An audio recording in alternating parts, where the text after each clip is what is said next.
Hey, welcome back to the Unbelievable Podcast. I am BJ Reidell, back here with my guy, Drew Mahowald. And today we are continuing on with what we started last week, just taking a long, hard look at your Minnesota Vikings roster heading into 2021 free agency and the NFL draft. Last week, if you missed us, we covered the offensive side of the football, focusing on kind of some of those ridiculous questions around Kirk Cousins and also, what are you going to do with the offensive line and some other positions, specifically wide receiver?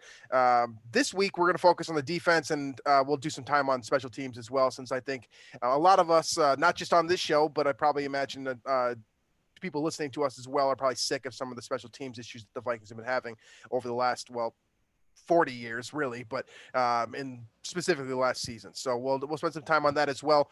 But really, this is gonna be talking about the defense. Where does the Vikings defense stand coming out of last season? Obviously, you get some players back from injury. You'll be getting a guy back from COVID. The COVID list, I mean. And there'll be some significant changes that the Vikings really had no control over last year that they will, in fact, have control over this year. But there are also some changes that or maybe not changes necessarily, but decisions that they will have to make in order to kind of keep this defense status quo, which begs the question, do you want to be status quo after last season? So we'll focus on all those questions and more over the next 30 minutes or so. But yeah, that's all I got for an intro. Why don't we go ahead and get started here, right? So the first things first, let's go over the guys that are definitely already free agents, right? Looking at the team here, if you, as far as starters go, Anthony Harris is really the only one that is going to have a significant impact, assuming that he does, in fact, leave the Vikings organization, which I think a lot of us are kind of inclined to think might happen. But other than him, Jaleel Johnson, technically a starter. I mean, I consider him to be a rotational player, but you call him what you want. Eric Wilson as well, filled in as a starter. I think that he has maintained that, a average level of play that is good enough to start in the NFL, but realistically probably not a starter. He, of course, came in as a replacement last season when Anthony Barr was sent down for the season with an injury. Other pieces of the puzzle that won't be back, likely Todd Davis, who filled in my opinion, admirably. Again, not a starter by any means, but probably a good spot starter, replacement level player. And then finally, George Iloca, who I think a lot of us didn't even know he was on the team anymore. So he will also be gone from the Vikings defense. So those are the obvious holes, right? The potential holes now are probably what's a little bit more interesting here and what creates a little bit more room for discussion. And I think that starts with Anthony Barr.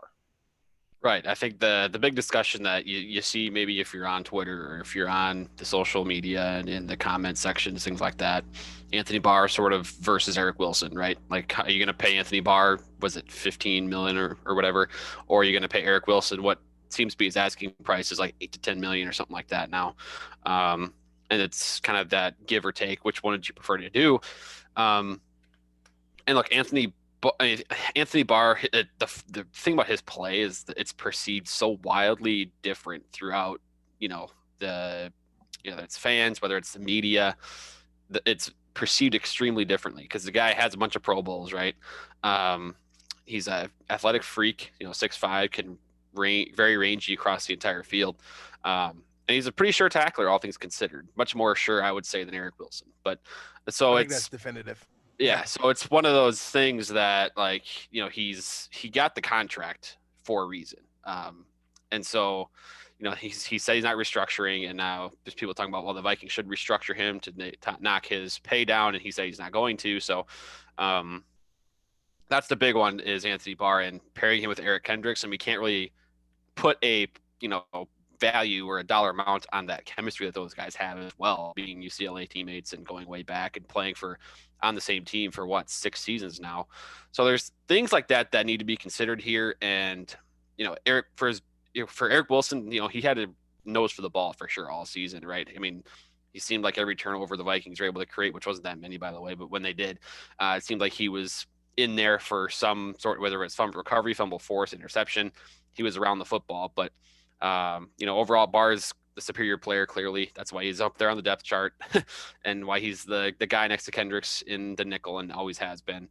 And so, I mean, in my opinion, you keep Barr there and you kind of, you kind of make do with the other linebacker spot that really doesn't see a whole lot of time anyway. Right. So There's a lot of, and I'm glad you brought that up right away. There's a lot of false narratives with Anthony Barr. Couple of those things are fan made, meaning that you look at Pro Football Reference and you don't see enough volume stats, and you just don't think he's a good player. On the other side, that also works for positively speaking for Anthony Barr. He's got a bunch of Pro Bowls. I think that we could argue that at least two of those probably are not earned, or there was a guy that probably deserved that spot a little bit more than him. Uh, but the main thing with Anthony Barr, and I think this is really important to consider. You brought up the chemistry with Eric Kendricks. That's super important for sure. But the number one piece is that he is a movable piece of this puzzle that Mike Zimmer can employ in a number of different ways. Let's keep in mind here, this is the first player that Mike Zimmer drafted.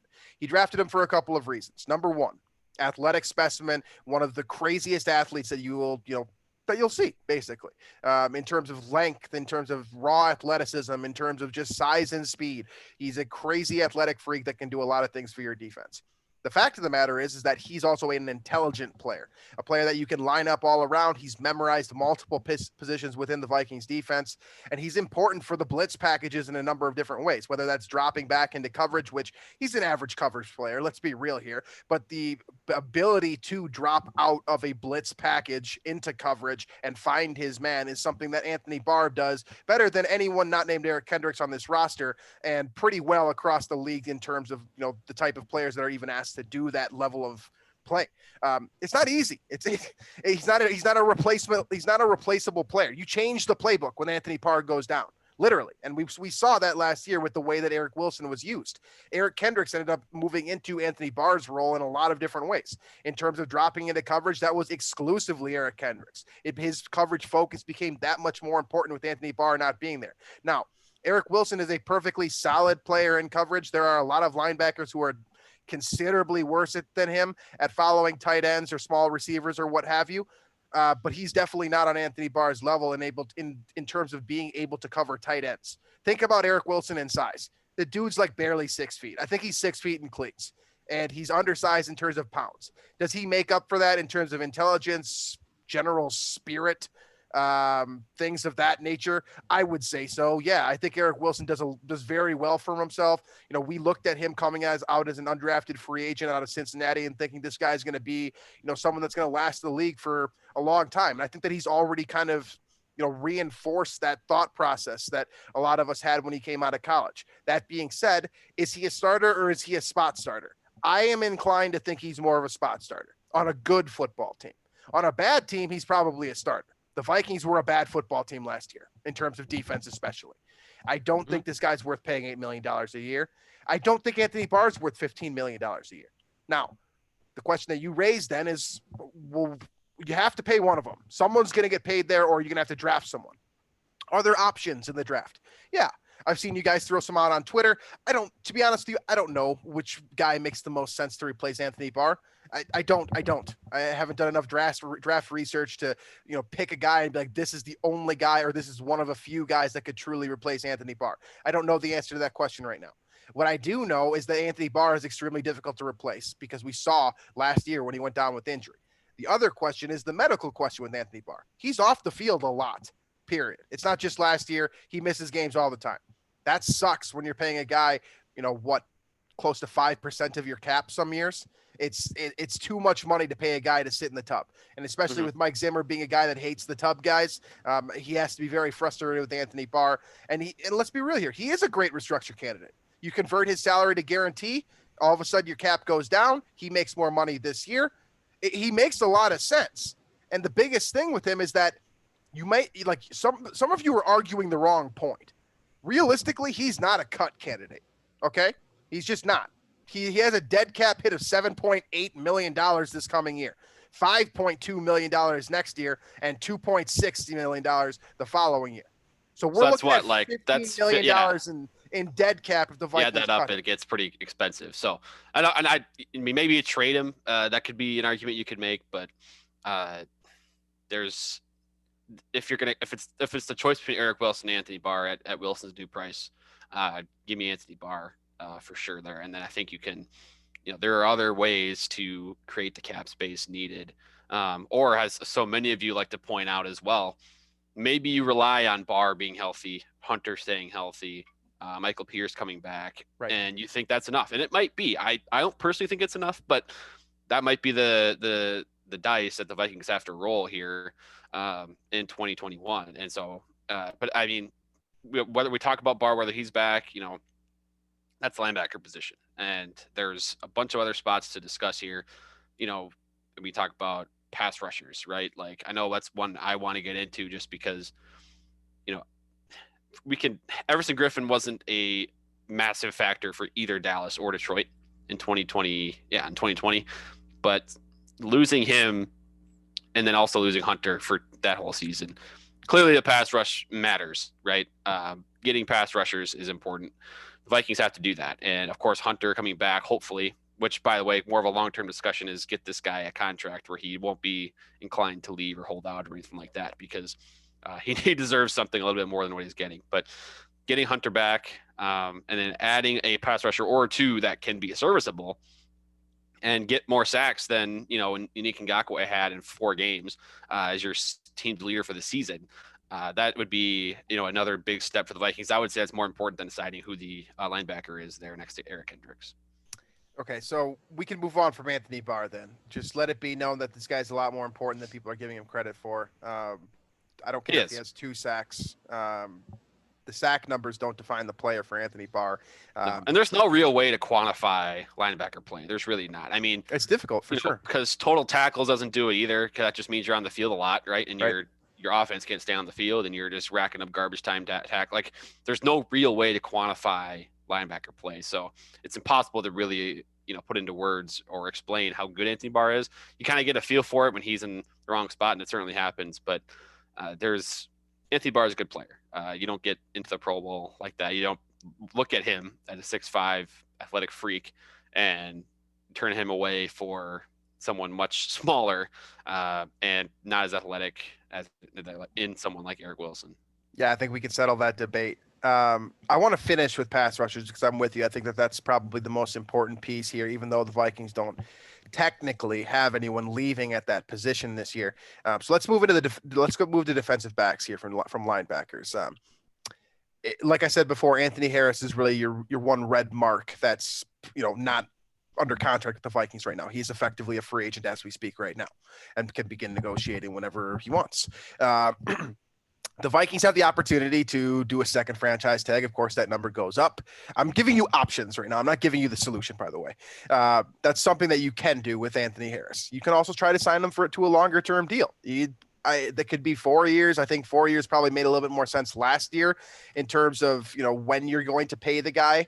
I think now, especially after last year, the best you really can do with this guy is 2 or 3 years. I don't think Anthony Harris wants that.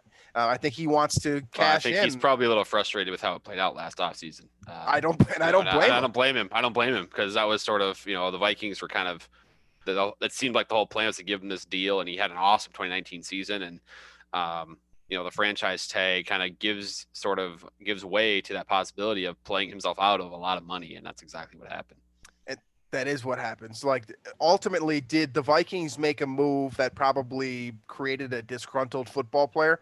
I would say yes.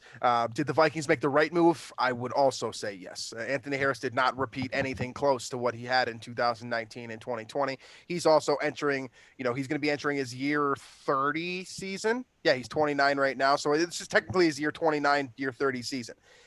He's not going to get better than he was last year. So why would you pay for him for the production in 2019 anymore, especially after seeing what you got last year? Right. So Anthony Harris may or may not be back with the Vikings next year. I'm guessing no. Makes it that much more frustrating that the Vikings didn't draft Antoine Winfield Jr. last year. That's neither here nor there, but just saying. In terms of what you do to fix that position, you have Harrison Smith still. He's not getting any younger. I'm sure everyone loves to remind you of that as it is. Harrison Smith's also a restructure candidate.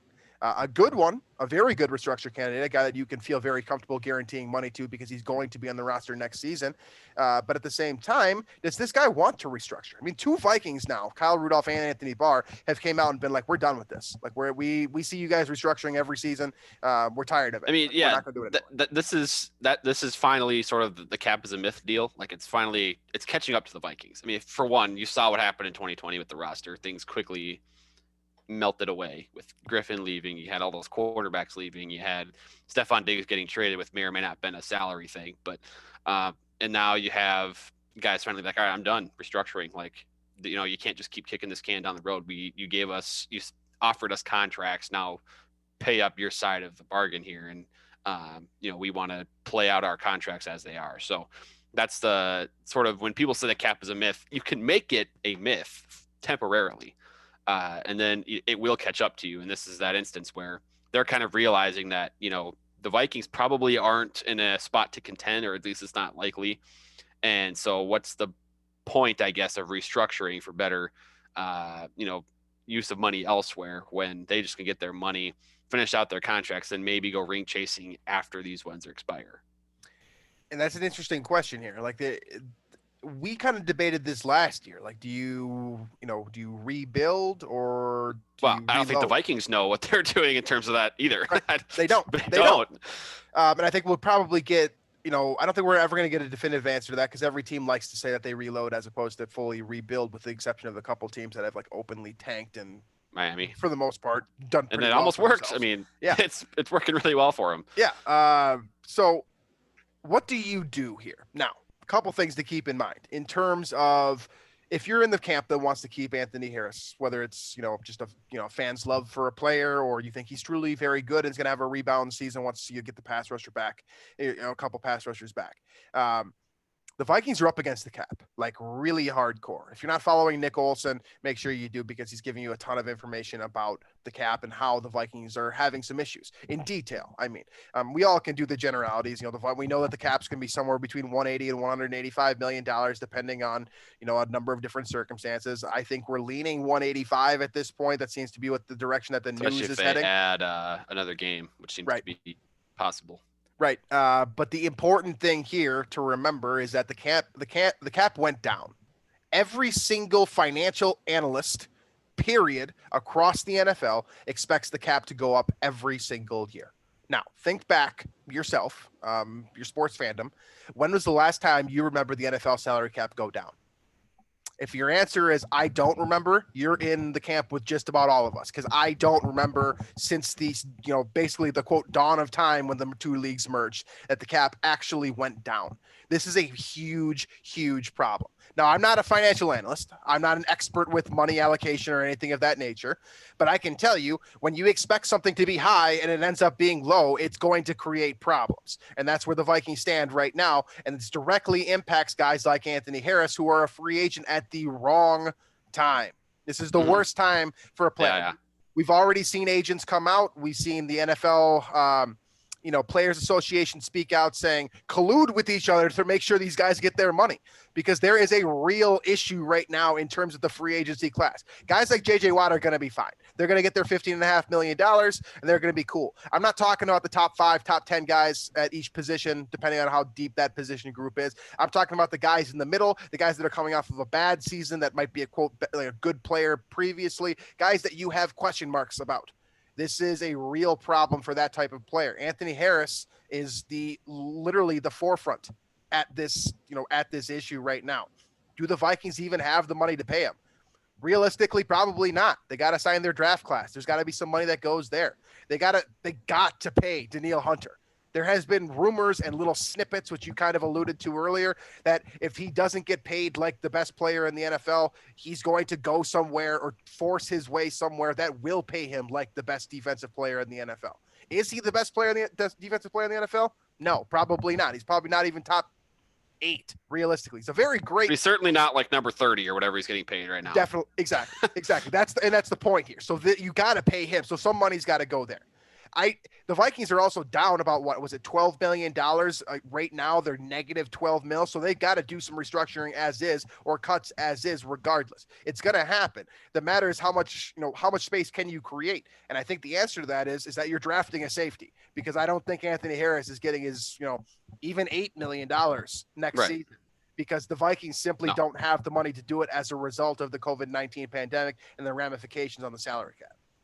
Right. No, yeah, there's so many holes that can be fixed. I think, you can go back to, you're probably gonna have to trade a guy that's valuable at some point. And that's why we should also bring this up with Harrison Smith as we're talking about safeties and defense. Harrison Smith is a trade candidate. And, for as much as we both love Harrison Smith, and, he's been obviously perhaps the best safety in all of football over the last 8 years now. It's getting to that point where salary becomes an issue and he's past his prime. Vikings are, in my opinion, not retooling, they are retooling, but they should be rebuilding.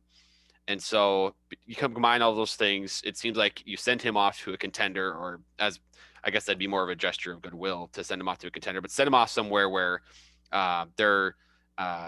they can take on the salary. The Vikings can allocate that money elsewhere as part of their own rebuild. That would be my own decision. That's what I would do for the Vikings if I was running things.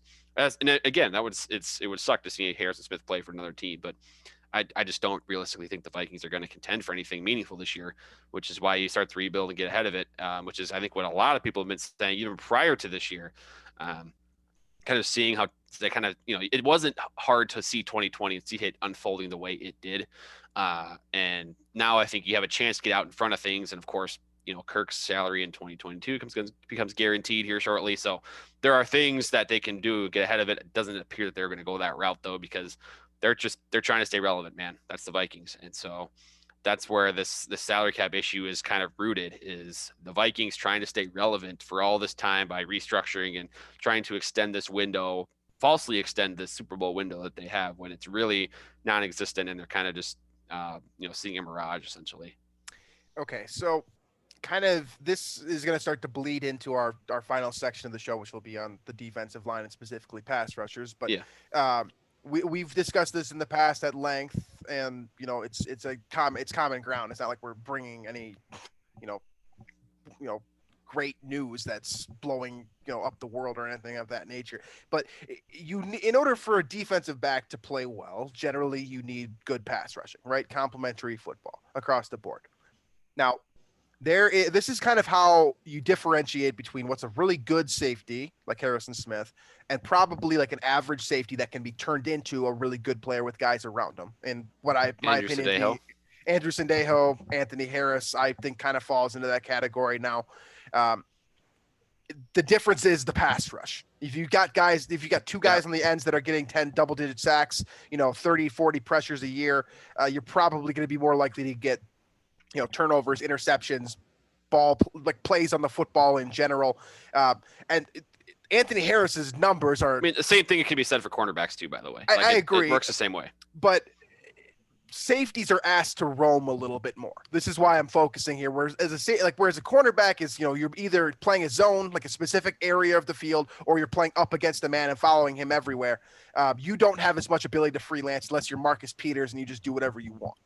Safeties generally cover a wider zone, or they're covering kind of multiple players and following to see, where is this route going to drop off? Where do I pick up from a linebacker, et cetera, et cetera. What makes a great safety is a guy, first of all, who makes those reads really well. I think Anthony Harris does that. Harrison Smith obviously does that.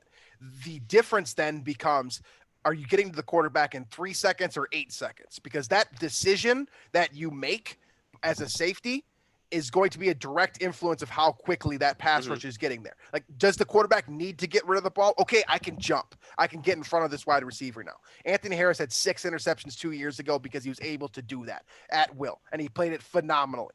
He was in the right spot at the right time all the time. It wasn't just interceptions. It was fumble recoveries, forced fumbles, et cetera, et cetera. Last year, 0 pass rush, 0 interceptions. Different player entirely.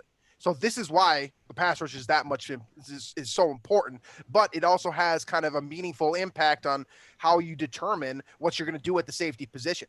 Harrison Smith proved last season, once again, we already knew this, but he reinforced it that he can do it at 30 at a very high level without a pass rush, without anything around him, right? Like, yes, he caught on an island a couple times. Yeah, we saw it too. Okay. But in general, Harrison Smith was still very, very good despite nothing working around him. Two young corners playing to his sides that can't really, developed well, yes, but especially early on did not look good.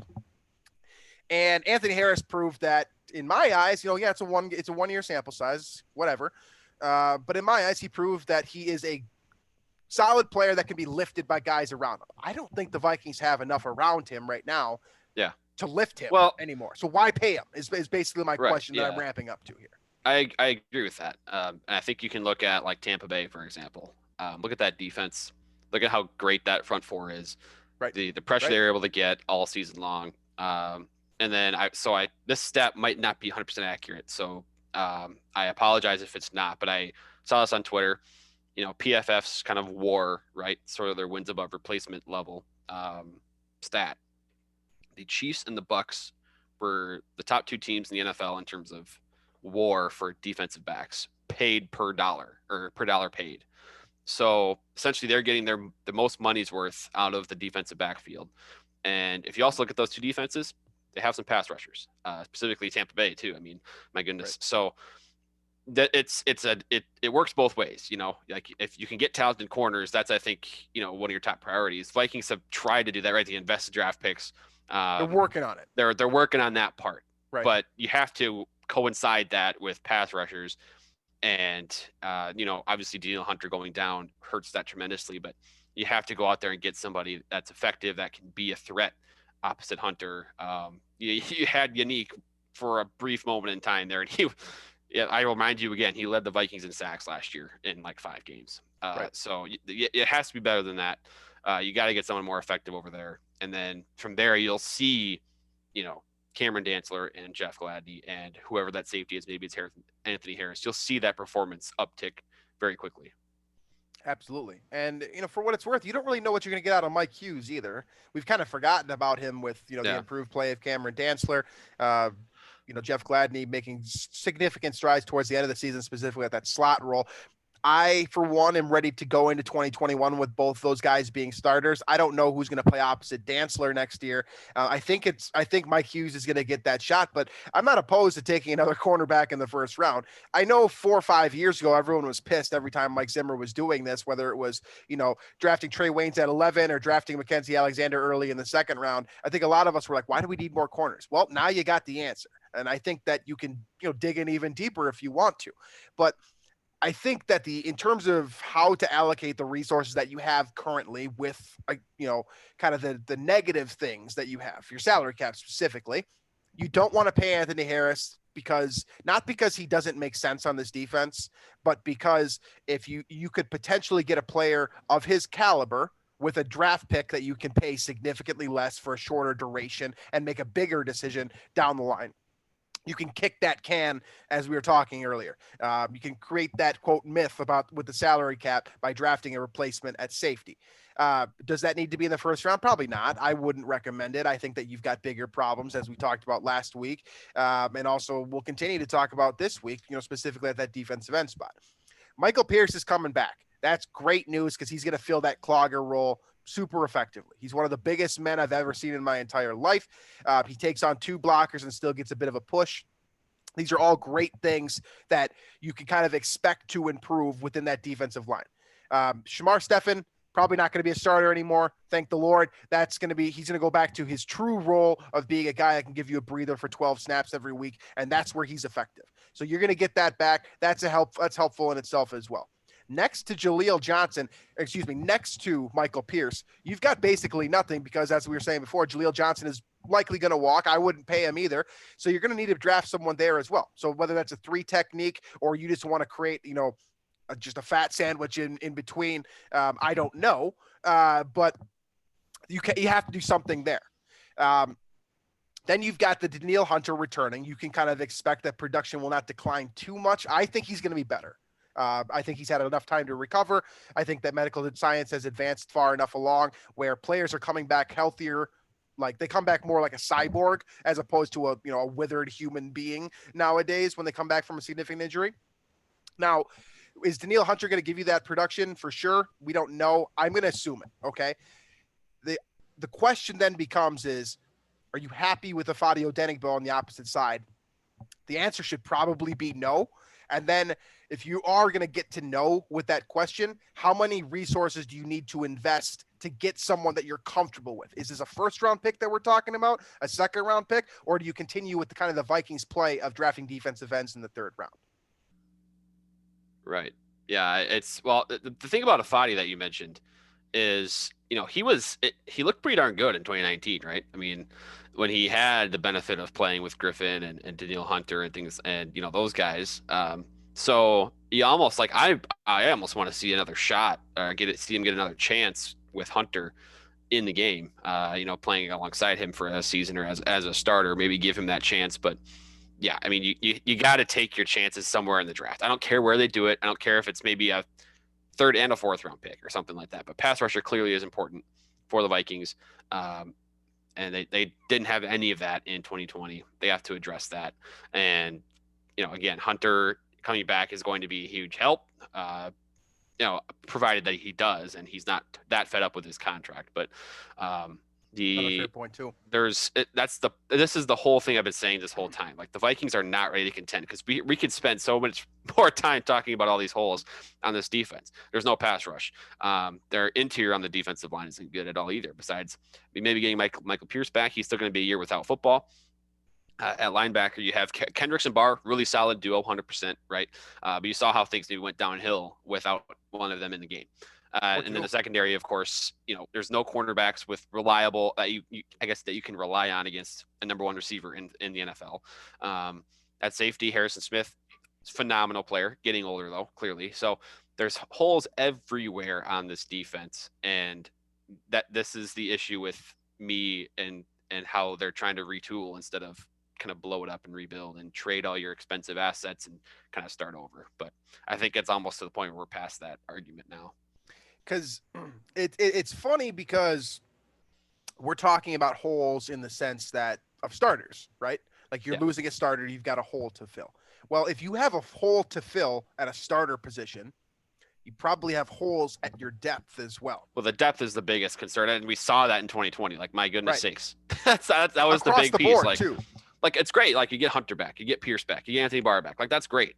Those are all key starters. Going to play a lot of snaps, but in most circumstances, like the 2017 Vikings got extremely lucky about this, where their starting players on defense barely missed any games. That's just not normal. And I know 2020 was kind of the opposite effect, where all these guys missed a bunch of time, but chances are you're going to have injuries to, one of those three players, and they're going to miss some games. How do you survive without them? You have to put some sort of pass rush together if your star player's out. And if you can't, you're going to lose that game. I mean, you're going to get marched on all over the place. Jared Goff's going to throw for 400 yards against you as a member of the Detroit Lions. Like things like that are going to happen. So there's so many holes on the defense. And that's why I think you can't retool it with the way their salary cap is set up right now. They're in that hole. You got to start over. And I know it's a moot point. A lot of people are going to agree with me on it, but that's what I would be doing if I was running things for the Vikings. I would trade these expensive contracts, kind of start over, and maybe not Hunter necessarily because of how much of a stud he is, but these other ones that are expensive, you can trade that, kind of start over, build up your draft pick base to work with, and move forward that way. Okay, so we've established now that there are definitely some holes on defense, like definitively some holes on defense. We forced a couple holes on offense, like we were talking about wide receiver 3. We were talking about tight end 2. We were kind of tight end 2 is probably forced for sure. I would argue wide receiver 3 is a major hole, and then I think offensive line is one where I think we're so accustomed to it, being Vikings fans and followers, that it's just it's always going to be there. But right. Okay, so. Then, with that being said, now, what you kind of have probably come up with some level of a list in your mind of what the greatest needs for the Vikings are. You may be in the camp that thinks it's guard for sure. You may be someone who needs a safety, or you're someone that wants a pass rusher. I guess my question to you before we go into special teams, which I'm going to separate because I don't believe in drafting special teamers or Right. using free agency to draft to get special teamers either, for what it's worth. So I'm just going to ignore that for the time being. How do you use your assets, right? The Vikings have a lot more draft picks this year. They always do. They'll probably get more, right? They're Yes. probably going to end up with 10 to 12 of them. That's just what Rick Spielman likes to do. I don't have a problem with that strategy. It's worked in the past. I hope he keeps doing it. The point is that you have probably 2 or 3 really good assets, and then probably 2 or 3 more which are competent assets, guys that could come in and be, replacement level players, potentially get a little bit more, but you'd be a little bit surprised, like that type of draft pick, right? So how do you prioritize this? What do you do in round 1? What do you do in round 2? In your mind, we're not thinking player names. I'm not ready to get into draft prospects just yet, but like, how do you, like, in a perfect world, if the board falls your way, what are the positions that you take? Like, do you go defensive end number 1, quarterback in round 2, and wide receiver in round 3, or how do you approach this situation? There's a couple ways to look at this, because I think the Vikings have so many holes that they can 100% go best player available in the first round, or with their first pick, or however they go about this. If they end up trading down or whatever the case may be, they can go best player available. Take the best pass rusher, the best lineman, the best quarterback, the best cornerback, the best, any of these positions, and it'll be a good pick for them. But moving down, you have to shove more of your draft capital to pass rusher. You got to take more, I guess, chances there, right? Throw more darts at that position. Also, I would argue the same thing for cornerback as well. And then, at that point, I think those are the most 2 important positions on defense. And then, of course, I'm going to argue more for that third receiver spot, and then quarterback as well, just taking a shot there, and so that Sean Mannion or someone akin to him is not your backup quarterback. So that's kind of how I would process things. Is at first just go best player available, especially at the spots where you sort of need it, which is almost the entire depth chart. And then from there, I think it's almost a positional value game where, we're weak at pass rush as it is. Get me some defensive ends in this 4-3 defense at cornerback. We're young and experienced. Get me some more depth there. And then if you haven't addressed receiver yet, go throw a dart or 2 there and find another competent guy, to make things competitive for BC Johnson back there as well. Okay. So I'm with you that best player available, for the most part, is always the right strategy, right? Yeah. Like, I mean, it's not just the Vikings. Like, it's pretty much across the board. Like, you're more likely to be good down the line if you're drafting the best guy on your board, period. The unfortunate truth is that most teams, especially teams that are thinking that they can contend the following season, aren't, inclined to go best player available. They're more inclined to take best player available relative to their positional needs. So my follow-up question then becomes, because I'm with you for the most part, that you could take a defensive end if he falls. You could take a great wide receiver if they falls. Like, if Devontae Smith, for example, he's undersized, right? If he falls to 14, snatch him. I don't care where you feel about wide receiver. That position can matter a lot more next year than it does right now. See Tampa Bay Buccaneers. Exactly. Right. See Buffalo Bills. So you can do something like that where it's not necessarily a immediate, like, drastic need, where you would, maybe consider guard to be a drastic need. I would consider it to be a drastic need, but it doesn't work with positional value relative to the draft. My follow-up question then becomes, what don't you draft? What can't, if you're drafting at number 14, let's pretend that it's a lock the Vikings are going to be drafted at that spot. I could totally see him trading down or up. I don't know. I don't even want to try to get in Rick Spielman's mind. But let's say they draft at 14. Is there any positions that outside of kicker and punter, which is why we're including this, that you will, like, you'd be pissed, just outright, like, we can't do that and still win? What position groups does that include? Interior offensive line and running back, for sure. Potentially linebacker, depending on the player. Maybe safety there. Again, that depends on the player too. If it's one of those blue chip guys that the Vikings really love, the falls.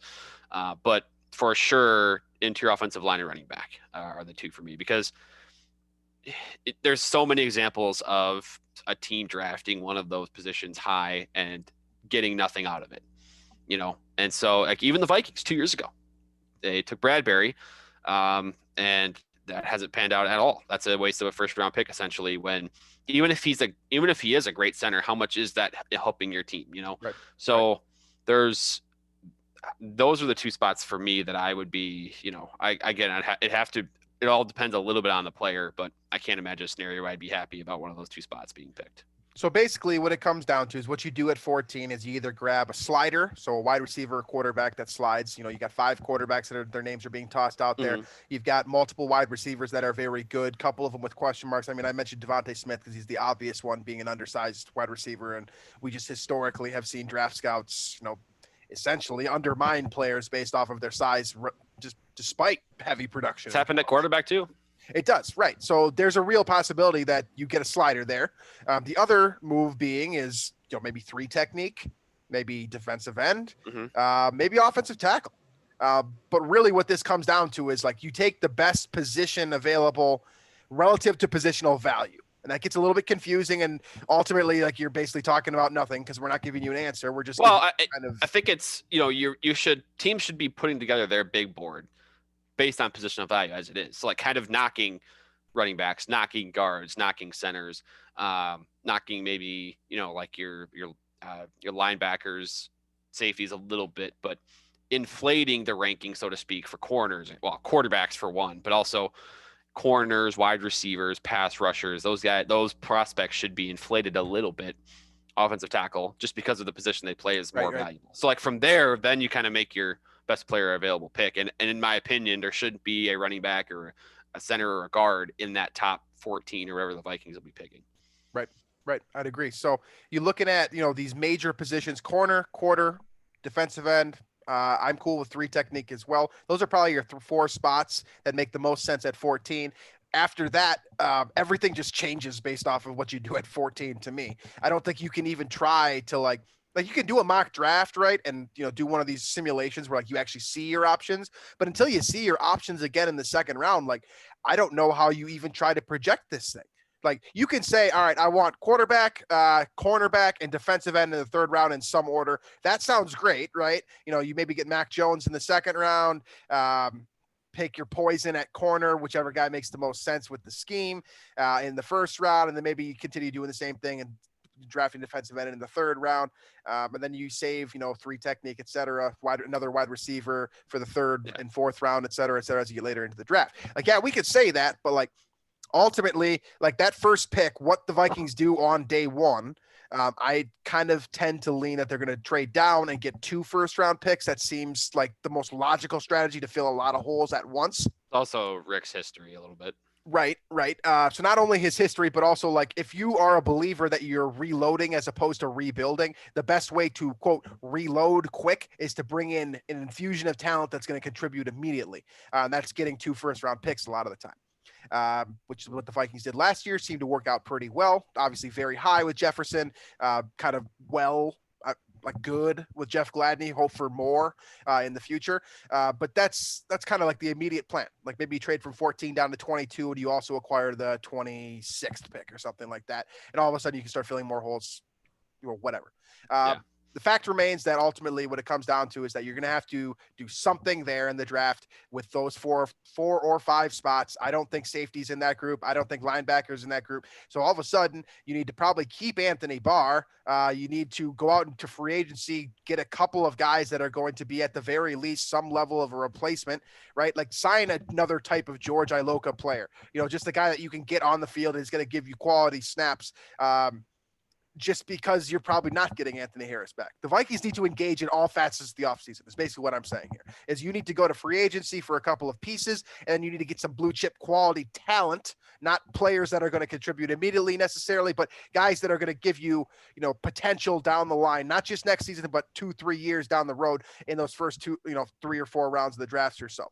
This is very key, both for the immediate future, and of course with Drew's strategy, the long-term future is highly dependent on what you do here this offseason, whether that's restructuring guys to clear up some cap space so you could do more next year, or whether that's bringing in an infusion of talent from the draft and hoping that you get results within their rookie contracts, basically. There's a lot up in the air. The simple answer is, this series has been a question of where do the Vikings stand right now. The Vikings have kind of the Vikings have kind of, I don't want to say screwed themselves, but they've put themselves in a tough spot just based on kind of going for it all, so to speak, with that Super Bowl window. And a lot of it has to deal with the Kirk contract. But now you're losing out on a lot of talent. Your players aren't restructuring because they have the right to not restructure to the contracts that they signed to. So now you're sort of relying on your draft skills again, finding the right talent. And Rick Spielman has a decent track record of that. So I think where he's been hit has been positional value sometimes, i.e. Garrett Bradbury. But we could talk about this forever, but it comes down to the Vikings are in a tough spot. That's basically the bottom line here. And so the chances that they turn this around in a quick fashion, probably pretty slim. And we're going to have to live with 2021 not being the best season. And depending on how the decisions that they make this offseason, maybe 2022 can be a little bit better.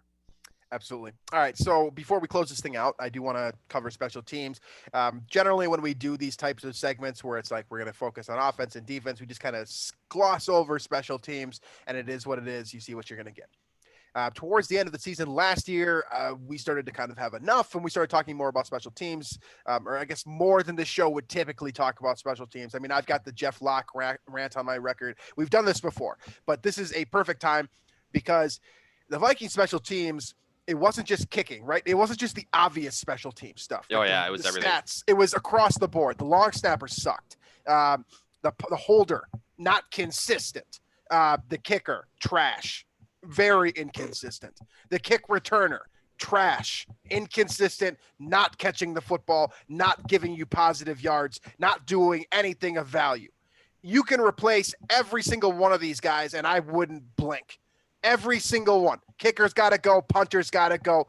Kick returner's got to go. Punt returner's got to go. Long snapper's got to go. Holder's got to go. All of them. That's 6 positions that you got to address here. How do you do it? Well, special teams is last on the rung for a reason. You don't draft. Don't draft. Please don't draft. If the Vikings draft a punter or a kicker in the 5th round, I'm going to lose my shit again. It's going to happen again. It's going to. I'm so tired of it. It doesn't make any sense. You can get the same level of production from an undrafted player, and I hope they do it this time because you got nothing for Jeff Locke. You got a missed field goal and a key moment from Blair Walsh. Like, you have gotten nothing from drafting guys early. So really what this comes down to is how do you fix it, right?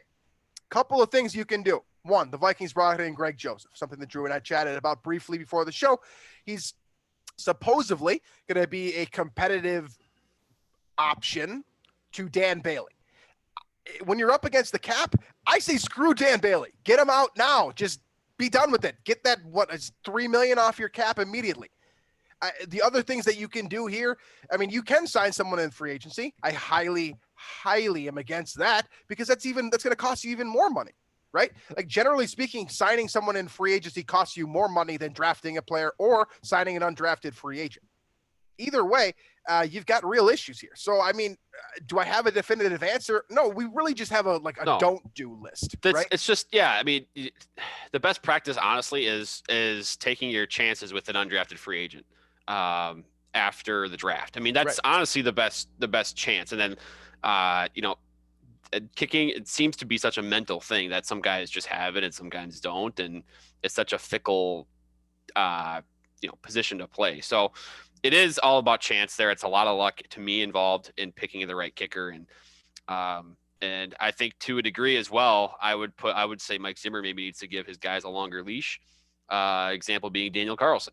He kind of booted them out right away after one bad game. And believe me, it was a very atrocious game. And I was in the heat of the moment, I was wanting him out as well. But you see how well he's played since, and a guy with talent probably will figure it out, or at least he needs the chance to figure it out. And so the Vikings didn't give him that. So there are things that can be done, but there's a reason that so many of these successful kickers in the NFL aren't drafted, right? I mean, teams can find this talent punter, kicker, and same thing with kick returner, punt returner. Like they drafted KJ Osborne primarily for his kick return ability.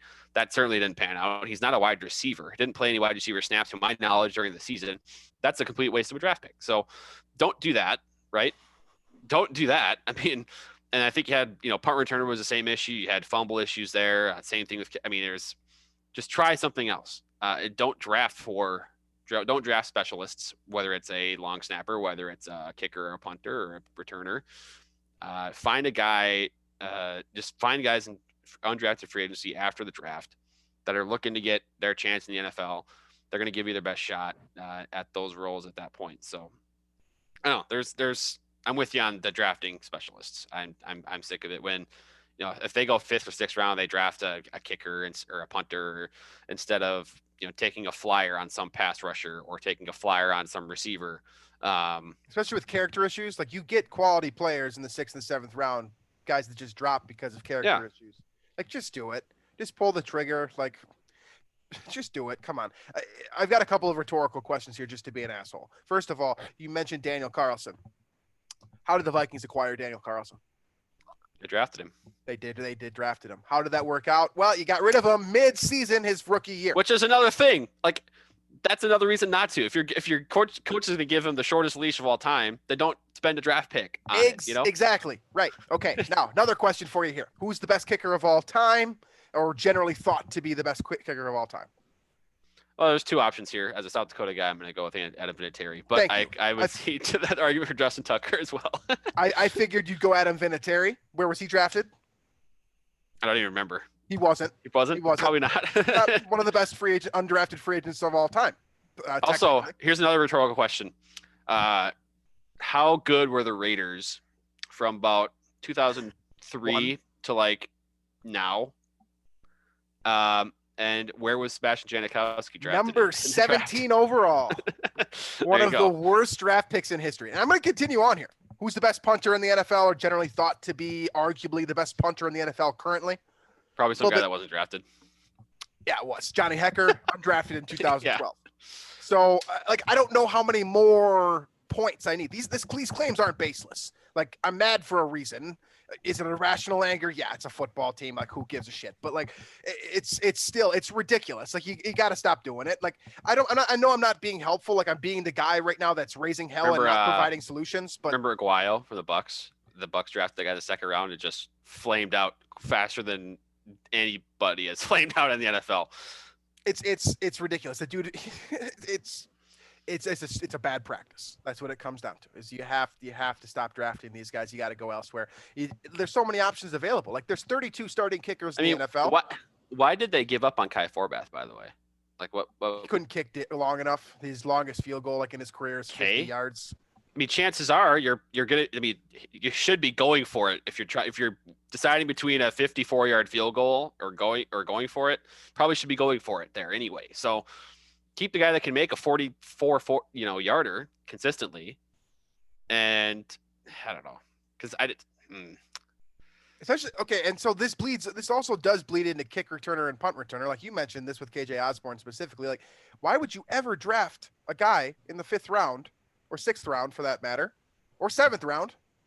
That's just on your team draft at all. Yeah. That's just there to return punts. Let me ask you another rhetorical question. Who is the best kick returner in Minnesota or punt returner in Vikings history? Marcus Sherrills. Where was he drafted? He was not. He was not drafted. He wasn't drafted. Case closed. Like I'm done. That's it. That's all I had to get off my chest for today. The Vikings are in a tough spot with the special teams as well. I mean, it's across the board. The Vikings are just in a tough spot. Like, bring back Marcus Sherrills, honestly. Like, seriously, I think they tried that and maybe didn't work out. But I mean, honestly, here's what: get a guy on punt return who can catch the football and get a fair catch every single time. I'm okay with that. That's 100% good. Okay with That's that. a win. Fair catch 100% of the time. I'm okay with that. And he knows when to let the ball go into the end zone. Knows not to call a fair catch at the 3-yard line. That's all that it takes to be a punt returner. And a kick returner, same thing. Catch the ball because take your touchback at the 25-yard line every time anyway. Don't run it out of the end zone. You're not going to make it to the 25. And if you do, you'll get to the 28. Nice. Why would you ever spend money or resources on something that is literally next to obsolete? Yeah. Like the kick returner position is the equivalent to the Sega Genesis. It's nice to have still, but there's so many things that are more important. There's so like many. There's like best case scenario, there's like 3 plays during the course of the season where having a really, really good kick returner matters. And as we've seen in the past, it can also, like, you could get the biggest possible play, a la Devin Hester in the Super Bowl when he started the Super Bowl off with a touchdown. How did that Super Bowl end? The Bears lost because it does not matter. Because they had Rex Grossman at their quarterback position. Right. They should have drafted a quarterback. I mean, okay, we can go on and on with this. Like, I can continue to be condescending and rude and obnoxious for probably another hour with this stuff, but instead we'll cut you guys loose. Any final thoughts you got for me here on just the overall construction of the Vikings roster at this point in time? I don't think so. It's almost a lost cause for me, which is why I'm being sort of kind of defeatist, if you will. But it's a lost cause. I don't anticipate success in 2021. I'm just hoping that they're in a good spot for the seasons after that. Yeah. And that's a fair claim. And really, this is the best year to do it. I mentioned the salary cap before. I'll say it one more time for you guys. When the salary cap goes down, it's a problem not just for the teams that are in a good position. It's a problem for literally everyone, like 100% of teams. It's not just the Saints who are already screwing themselves over. It's literally everyone has a problem this year. I mean, there's a week left or whatever. I don't know when the league year officially starts, but that's the deadline for the Vikings to, I guess, trade Kirk, right? Because his $45 million cap hit for 2022, 45 mil, takes into effect here, I think, in a week or a couple weeks or something very coming up here. So that's kind of scary because I don't anticipate that cap number aging very well, especially after the salary cap dipped a little bit here. I can't imagine it's just going to go spiking back up to the normal pace it was at. So we'll see. If everyone has a problem, that's probably the best time to reset. By the way, when every single team across the league is facing an issue, that is the time to be like, all right, we've got an issue. Let's solve it now, because everyone's going to have to do something. And if you make the dramatic decision right now, like start cutting bait with everyone, Kyle Rudolph gone, Harrison Smith gone, Kirk Cousins traded, Anthony Barr restructured or whatever, find a way to get rid of that guaranteed money. If you blow the whole thing up now, when the salary cap comes back in maybe next year, but probably the 2 years from now after the coronavirus pandemic, you're going to be in the best spot. It's probably time to start thinking about the future is really what this comes down to. Tough spot. Think about the future. Do us proud, because right now, the answer to the question, where do the Vikings stand? Offensively, pretty good on the up and up. Defensively, not good enough. Special teams, complete disaster as a whole. Tough spot. That's where the Vikings stand right now. That's where we're at. So I love how this discussion, our little offense show and defensive show, just turned into like Vikings are doomed. It's not even worth really listening to us. We're just going to tell you everything that's wrong with this team right now, and not even to look forward to the next season. Well, there are things to look forward to, because when you're bad, the offseason is a lot of fun. So there is that.